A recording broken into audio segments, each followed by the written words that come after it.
This is WobblyWallaby. Today I'll be going through the auto attack PvE build for Taekwon, which I believe to be the strongest build for this class.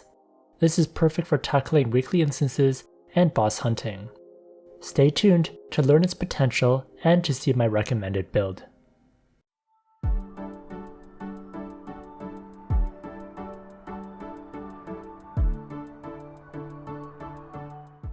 In this video I'll be covering the overview, the skills, Aesir Monument, attributes, guild buffs, Oracle Mirror, recommended gear, foods, pets, and a solo Legend Isles 1F run. First is the overview. Taekwon's auto attack build relies on the kicks proccing from the kick skills and by using the stances. The insane damage during the auto attacks are from these skills. As a result, this character actually needs to be optimized by making the kicks do more damage and to proc more often. This character is less like Rune Masters or Stellar Hunters, which heavily rely on auto attack damage and gear. It's more like Chronomancers, which have a chance to cast a skill during an auto attack. A mandatory rune to play this class is the 3rd line S rune for auto attack. This rune takes away the animation while doing the kicks, so your auto attack kicks won't be interrupted. You can see the slow kick animation when I don't have this rune equipped.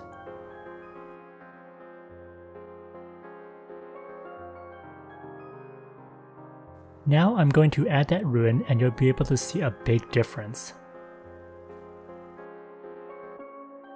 With it equipped, the auto attack kicks are never ending. This rune will be the gatekeeper for this build. Unfortunately, I would not even recommend this build if you do not have it. These kick skills require skill damage and ignore defense, which means you need gear that influences these modifiers despite being an auto attack class.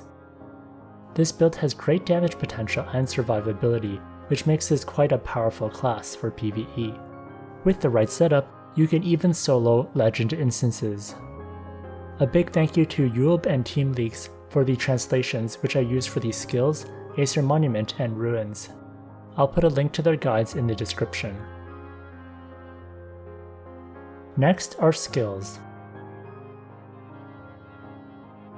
I go through the skills in detail in my Taekwon skills videos, which I will put a link in the description.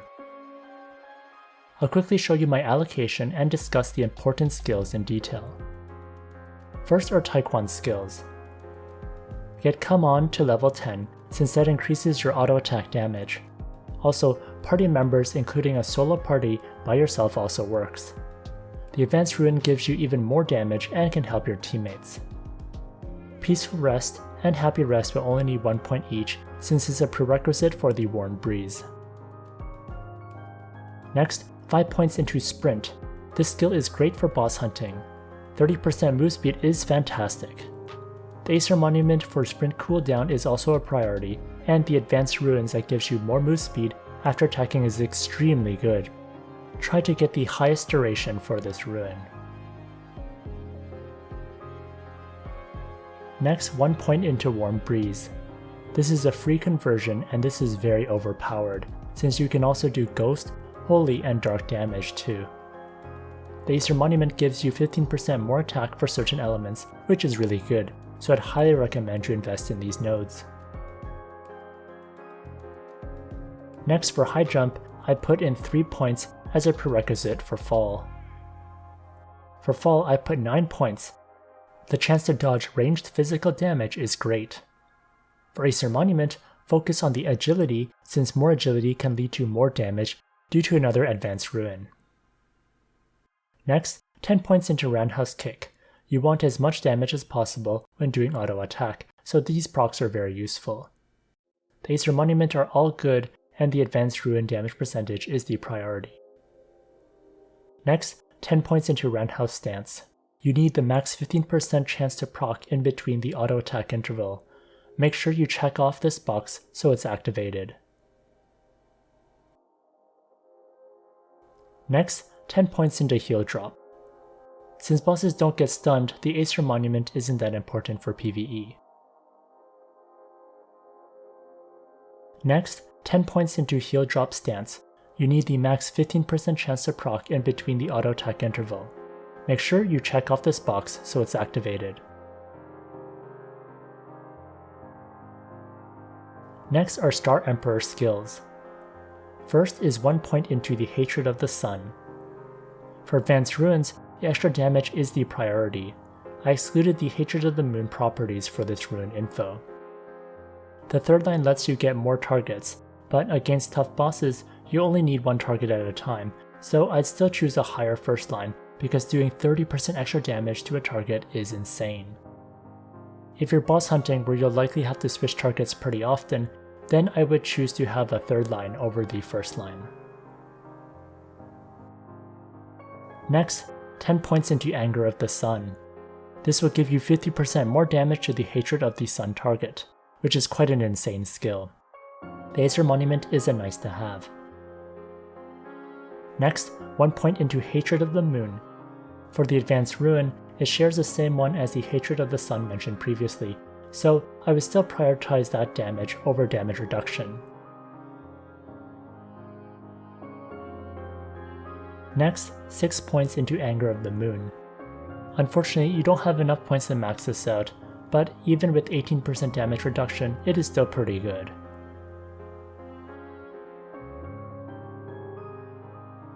Next, 5 points into Comfort of the Sun and Moon. This skill is busted, since it gives you immunity to physical or magic damage depending on the day. For Aesir Monument, you want the lower cast delay. For the advanced rune, I would focus on the second line for a longer duration. Having the Endure status is more important for PvP, not so much for PvE. It does come in handy for things like Oracle Nightmare, where there's tons of mobs where you may want the Endure status. But for Isles and Museum, there aren't that many mobs, so I find it less relevant. Next, 5 points into Cosmic Fusion. This will help you do 30% more damage to monsters and bosses, but be careful, you can die if your HP is less than 20%. The trade-off is worth it, so you have to get very used to watching your HP bar. The Aesir Monument is pretty useful since giving you more heal will prevent your instant death. For advanced runes, for PvE, the important thing is the second line, which you want the death trigger condition to be reduced as much as possible. The other stuff is more for PvP. Make sure to check off this skill so you're always using it. Also, if you're using the weapon, it'll give you lifesteal if Cosmic Fusion is active, so there are nice ways to survive using this skill.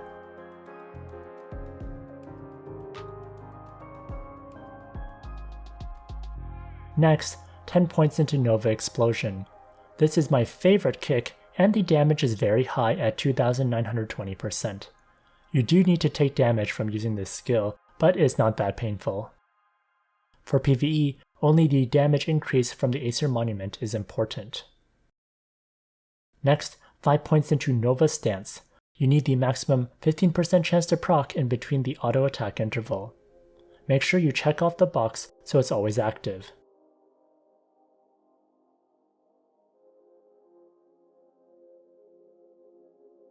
Next, 2 points into Warmth of the Stars. I wish I had more points to put into this skill. This is a nice continuous damage. You could remove some skill points from the heal kick to put into this. I think the heal kick is the weakest kick. If you max out Warmth of the Stars at level 10, then you'll be doing 1320% damage per hit. Next, 10 points into Flash Kick. This is a nice AoE, and the Aesir Monument is good to invest in as well. Next, 5 points into the Flash Stance. You'll need the maximum 15% chance to proc in between the auto attack interval.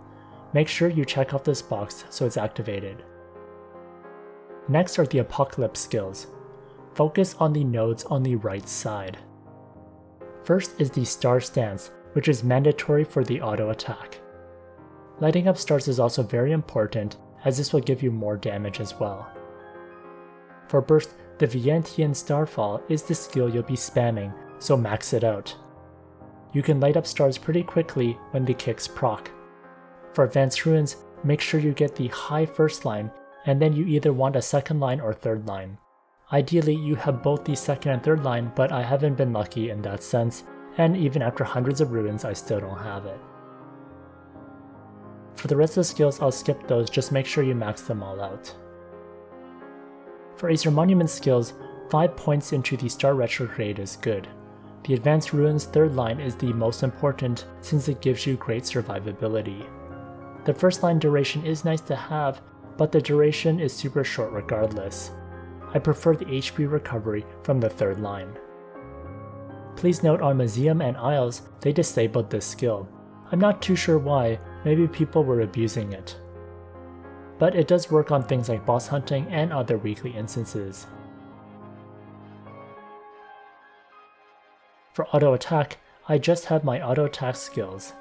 In my hotbar, I have Warm Breeze, Hatred of the Sun, Comfort of the Sun and Moon, Warmth of the Stars, Roundhouse Kick for charging up the stars, and Vientiane Starfall.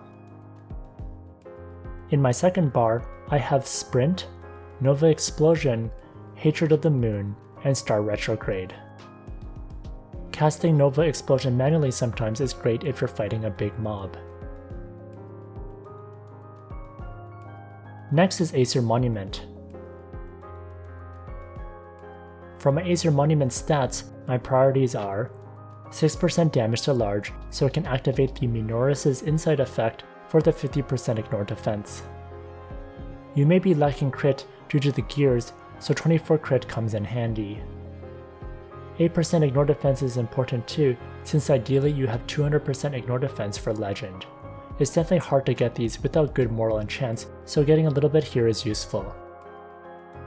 For the nodes, I would prioritize Warm Breeze, Star Retrograde to level 5, Nova Explosion damage increase, Flash Kick jump damage increase, Comfort of the Sun and Moon cast delay, Roundhouse Kick damage, increased agility from fall, sprint cooldown reduction, Anger of the Sun enemy HP reduction, and the Cosmic Fusion healing.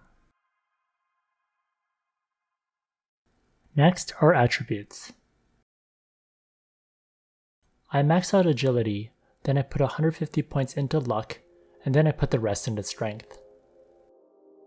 If you do not have the Mastering Star card, then I would max strength and agility, and then the rest is in luck. Next are guild buffs. For prayers, get the Combat Blessing for attack. For Blessings of Goddess, I would prioritize the penetration percentage, ignore defense, attack, and critical damage. Also, get all the elemental damage increase ones since you're able to convert, so the damage will come in handy. For Sacred Blessings, choose the attack first, then skill true damage, and then auto attack true damage. Next is Oracle Mirror.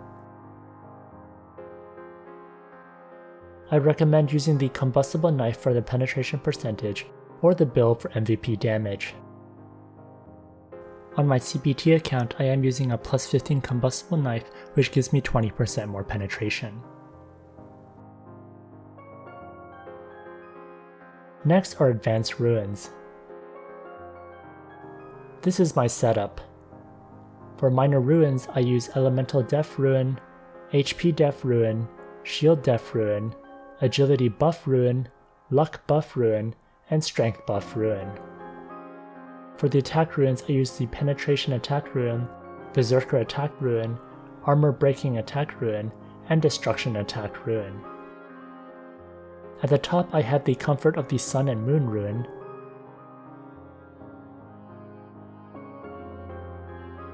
then the Vientiane Starfall Ruin, then the Star Retrograde Ruin,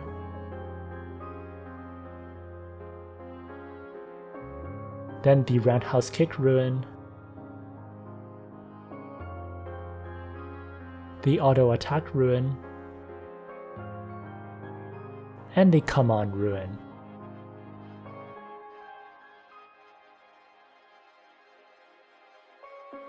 Next are recommended gear. My CBT account doesn't have many of the high refined ancient equipments, nor do they have the good random attributes, so I'll be showing the best gear that I have on this account. I'll also show you the ideal gear which I think you should go for. The ancient equipment gear does beat out all the old gear I'm using, so I'm just showing the potential of the character. For offhand, I use the legend level Dragonbone Shield with the Alice Star card. I would recommend using the Dragonbone Shield with the 18% physical damage increase. An alternative is the Skeleton Bracer if you want the YOLO 100% PDI only on your next attack. I found the consistency of the Dragonbone Shield to be better than this YOLO burst. For cards, the Alice Star card is good, or the Meryl Roland card. For armor, I have the Voodoo armor with 10% penetration. I also have the Morel 4 enchant for 20% ignore defense. For card, I use the Moonak Star card for more ignore defense. Ideally, I would have the Voodoo armor with the damage to large monsters plus 20% or the 15% penetration. Alternatively, you can use the Dream Eater's Disguise with the 20% to wind, earth, water, and fire, as this is very good for legend instances. For card, I would use the Moonak Star card or the Heart card. For garment, I'm using the plus 15 White Duke's Manteau and the Mastering Star card. Ideally, I would be using the Brave Warrior's Pauldron with 12% skill damage. For cards, the Mastering Star card is great, or the Mayfair Linz card. Next, for footgear, I use the St. Mary cloth shoes with the Time Holder Star card. I only use the Time Holder card for the auto attack damage because I don't have any better cards on this account. Ideally, I would be using the Dragon Slayer War Boots with 6% penetration with the Flute Player Star card. I like the move speed, critical, and agility for this card. For accessories, I use the Ring of Contract with the Sharpblade 4 enchant and the Moonlight Tendrillin card. For the second accessory, I use the Gold Earring with the 4.5% penetration and the Sharpblade 4 enchant. I also use the Moonlight Tendrillin card. Ideally, you would use the Gold Earring with the 4.5% penetration, or for second best, I would use the Pendant of Ugin with the 4.5% damage increase. I personally like the Gold Earring more because when I tested with my other physical characters, Gold Earring performs better. For cards, the Moonlight Tendrillin Star card is good. You can also consider the Greatest General card for long fights where the final damage effect will come into place. For weapon, the new Taekwon book is Heavenly Stars, and this is the auto attack weapon. I use 2 Drake Star cards. Ideally, you would be using the 2 Drake Star cards, but if not, the Minoru Star card is still pretty good. For head, I have the Norma the Unicorn with the Andre Star card. Ideally, you would use Bashful Moments, Holy Night Blessings, or the Homestead of Snowy Owl. In past tests, the Snowy Owl can be the best in slot if you're using wind, earth, water, or fire attacks against a target that's weak to one of those. For face, I use the Winter Crown for the skill damage. Ideally, you can use the Winter Crown or the Juggling Queen. For mouth, I'm using the 8% MVP damage mouth that came from Advanced Kapka.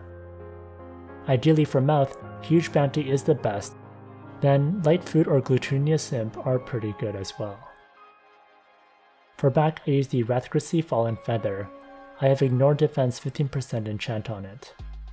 Ideally, the Wrathgrissy Fallen Feather or Love Goddess are the best. This screenshot of the Wrathgrissy Fallen Feather is from my friend Ragamole's account.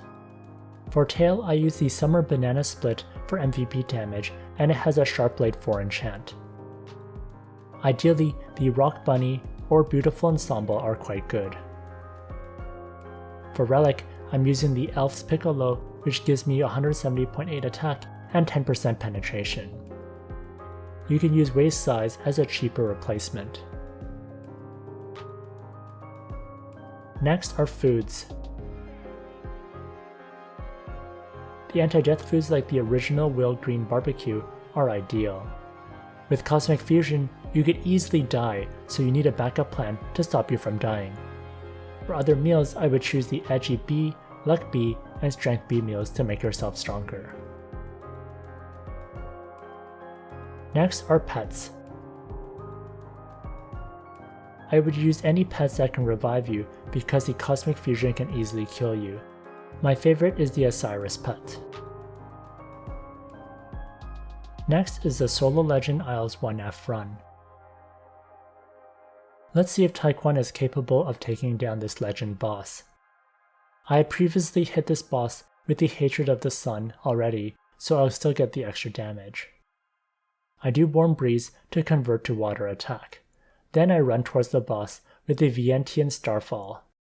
They do a lot of damage. You have to run away sometimes to avoid dying. The nice thing are the Vientian stars can still hit if you're running around. Keep an eye on these stars and when Vientian Starfall is done, so you can cast it quickly again. Often, you'll have many stars lit up because your auto attack generates stars quite quickly. The stars and the kicks are the primary source of damage. The actual auto attack damage is quite low in comparison. The boss goes down in about 36 seconds, which is pretty good. However, this does require a lot of good gear, enchants, and deposits that lead to this quick run. I'll quickly show you my stats so you have a better idea of what's actually required. For stats, I have 480% attack speed, 99.5% penetration, 165 critical, 93% critical damage, 29% skill damage, damage percentage is at 186.5%, physical damage increase is at 98.5%, and ignore defense is at 184.5%. In this run, I don't have the ignore defense rune inserted. I actually had the elemental damage one, which is why my ignore defense isn't as high as it could be. For Adventure Handbook, I have 3,567 attack and 65% attack deposits. I hope you enjoyed seeing Taekwon in action and learned how powerful this auto attack build can be. In the future, I'll be doing more fun solo runs in weekly instances so I can provide a better honest opinion on how good I think this class is. If you enjoyed this video, please like, comment, and subscribe.